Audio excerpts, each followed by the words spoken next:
Bonjour tout le monde, mon nom est Mathieu Fleury, je suis un ancien élu municipal à la ville d'Ottawa. J'ai été élu pendant 12 ans. Puis récemment, dans la dernière année, je me suis joint à la direction générale des administrations de la belle ville de Cornwall. Donc, j'œuvre au niveau municipal en Ontario, dans des milieux francophones.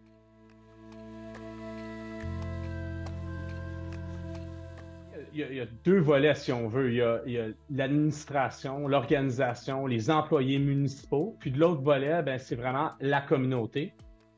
Si j'ajoute un petit peu, alors, les employés municipaux, on a tout ce qui a rapport avec l'individu, puis son cheminement, puis les obligations, puis l'apprentissage pour ceux qui sont francophones pardon, pour ceux qui sont francophiles et veulent être encore plus francophones, ceux qui ont des postes désignés, donc certains niveaux, puis évidemment, tout ce qui encadre la sphère municipale au niveau de la façon de communiquer, les obligations au niveau de communiquer, les postes désignés, je le soulignais tout à l'heure, les politiques, les services en français ou du bilinguisme, tout dépendant dans quelle municipalité. Donc, il y a tout ça qui encadre la machine, si on veut, des opérations de la ville. Puis de l'autre côté, bien, il y a la communauté. Hein. Il y a la communauté qui s'est battue pour avoir justement ces politiques-là en place dans l'organisme, dans l'organisation municipale.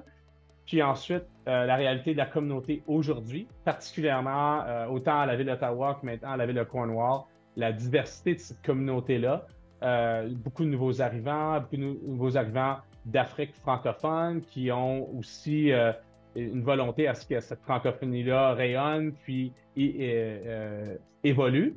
Puis on a aussi tout l'aspect d'une communauté anglophone qui est de plus en plus francophile.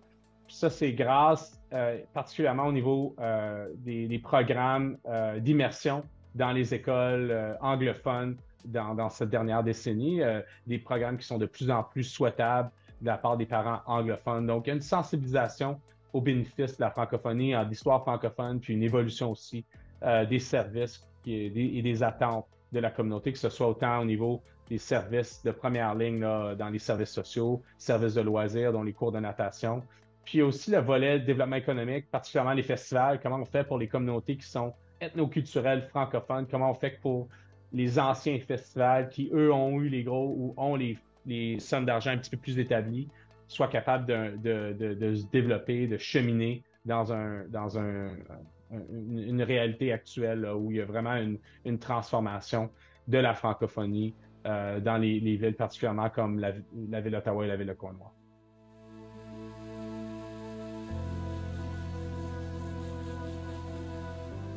J'ai vécu plusieurs éléments. Premièrement, étant un francophone, né francophone, de parents francophones, en situation minoritaire dans le centre-ville d'Ottawa, parce que c'est là d'où je venais, représenter à un très jeune âge à la table du conseil amène une nouvelle ère à cette époque-là. La construction de nouvelles écoles fait qu'on a vu un petit peu un rééquilibrage de la communauté francophone à Ottawa. Ce qui a été beau, c'est qu'en 2017, on a célébré qu'Ottawa a été reconnu officiellement bilingue, mais il y a encore beaucoup de travail à rééquilibrer. Là, moi, je définis un petit peu comme le besoin d'avoir un plan stratégique.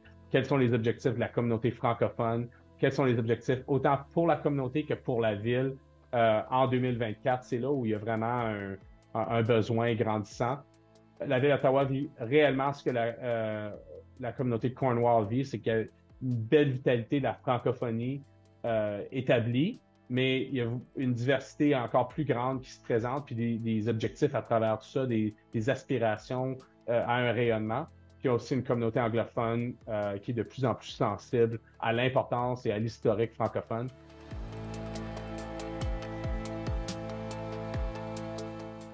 Comme élu, on a beaucoup la voix. On devient la voix des résidents, on devient la voix des partenaires communautaires.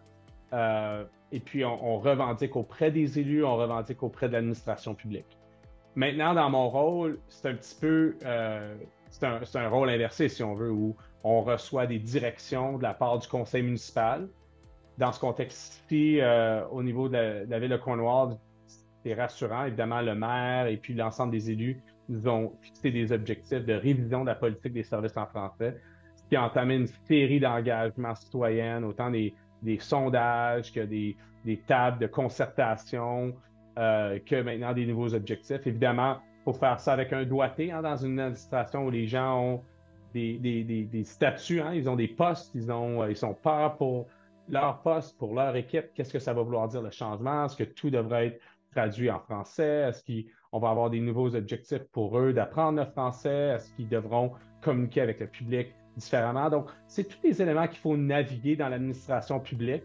Euh, moi, je vois ça où faut se fixer des nouveaux objectifs, ce qui amène le changement. Mais ces changements-là, il faut bien aussi les aborder. Là, on a un groupe d'employés qui sont prêts à apprendre le français, certainement. Mais quand il y a des gens, particulièrement dans des rôles très seniors où il y a moins d'opportunités, je vous dirais quand les gens ont moins de 5 ans de carrière qu'il leur reste, amener des nouvelles obligations comme ça, c'est mal reçu. Donc, je pense qu'il faut aborder, il peut y avoir du progrès, il peut y avoir du bon progrès, mais il faut aussi faire attention de ne pas tomber dans les pièges de la majorité anglophone qui peuvent nous reprocher certaines approches au changement. Ben, je pense qu'il faut prendre un recul pour se comprendre notre position physique partout, comme on le voit beaucoup avec les nouveaux arrivants. Les nouveaux arrivants parlent souvent 3, 4 langues, puis pour eux, l'anglais et le français, ce sont des langues. Pour nous, comme francophones, c'est pas juste une langue, c'est une culture. Puis, dans le modèle d'Amérique du Nord, évidemment, l'influence de la majorité anglophone souvent minimise un petit peu la part de la francophonie ou l'importance de la francophonie ou les aspects culturels de la francophonie. Donc, je pense qu'il faut vraiment être conscient de cette réalité-là, de l'historique francophone, de l'historique minoritaire, mais aussi des leviers, des nouvelles, de la jeunesse non francophone qui est de plus en plus francophile, et puis des nouveaux arrivants qui donnent une énergie de repenser à tout cela. Je pense que parfois, on se fie beaucoup sur les personnes qui ont eu une voix dans le passé, mes parents, mes grands-parents, qui se sont battus pour qu'on ait l'hôpital Montfort, que je puisse aller étudier en français au secondaire, qu'on ait nos conseils scolaires, que l'Université d'Ottawa demeure francophone, tous ces éléments-là. Donc, pour reconnaître le passé, mais il ne faut pas nécessairement s'y attarder, puis faut pas perdre la voix de ces gens-là, mais il y a d'autres voix maintenant dans la francophonie qu'il faut reconnaître. Puis je pense que c'est ça parfois où on reconnaît des gens qui ont eu un certain leadership pour lesquels on doit avoir un immense respect, mais il faut aussi être présent dans le moment, puis donner une voix à un nouveau leadership qui est prêt aussi qui a des nouvelles attentes, qui a le droit aussi à des services. Ces services-là ne sont peut-être pas les services qui étaient demandés dans le passé.